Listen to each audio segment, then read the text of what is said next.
Ever since the first astronaut went to space almost 60 years ago, over 500 people have blasted out of Earth's atmosphere. They've lived and worked in space at different times, but nobody's ever been born there.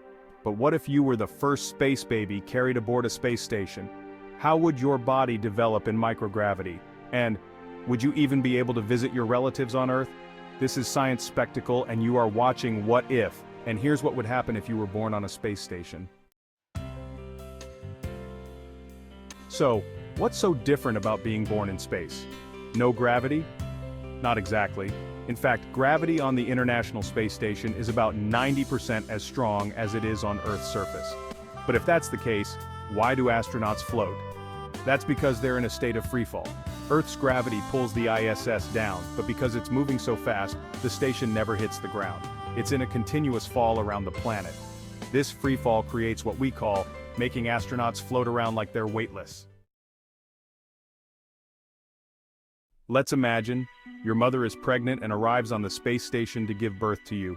On Earth, gravity helps push you out of your mother's body, but in space, she'd have no such help.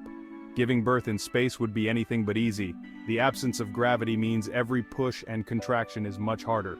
If you made it out of the womb, growing up in space would present even more challenges. In space, microgravity would affect how your body develops. Your muscles would barely form because there's no need to fight gravity. Your bones, they'd be weaker, more fragile. On Earth, astronauts lose about 1% of their bone density per month. In your case, growing up weightless could lead to skeletal deformities, and your heart, used to working less, would be weak. Then, there's the issue of radiation in space. The cosmic rays that zip through space can penetrate the space station and your body, increasing your risk of cancer, heart dysfunction, and even damaging your central nervous system. Constant exposure to space radiation could affect your brain's development and eyesight. And after all that, what if you made it to Earth? Well, you wouldn't be able to walk or even stand. Your muscles and bones wouldn't be adapted to Earth's gravity. Everything from balance to basic movement would be a struggle. You might even find social interactions difficult after spending your entire life in the cramped quarters of a space station.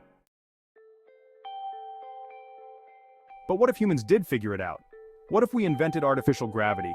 Would we become a galactic civilization, with babies being born all across the stars? One day, space stations could be equipped with gravity fields. Entire generations might grow up in space.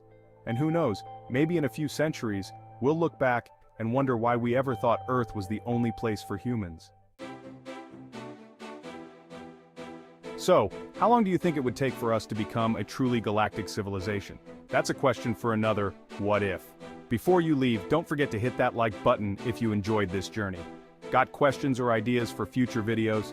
Drop them in the comments below. We'd love to hear your thoughts. And hey, don't keep all the fun to yourself. Make sure to share this video with your friends. Spread the curiosity. Lastly, smash that subscribe button and ring the bell icon so you never miss out on more mind-blowing content like this. See you in the next video, and as always, stay curious.